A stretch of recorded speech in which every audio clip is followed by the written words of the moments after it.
Gubernur Sulawesi Selatan Andi Sudirman Sulaiman memberikan bonus senilai 750 juta rupiah untuk PSM Makassar.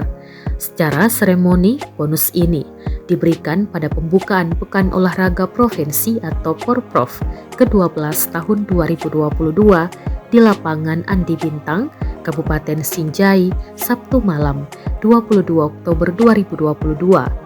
Hadir Media Office PSM Sulaiman Abdul Karim bersama Ananda Raihan.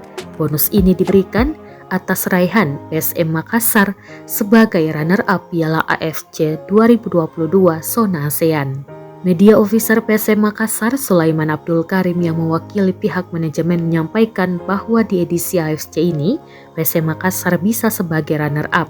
Ia pun merasa bersyukur atas apresiasi dari Gubernur Sulawesi Selatan itu. Penyerahan bonus tersebut disambut tepuk tangan penonton.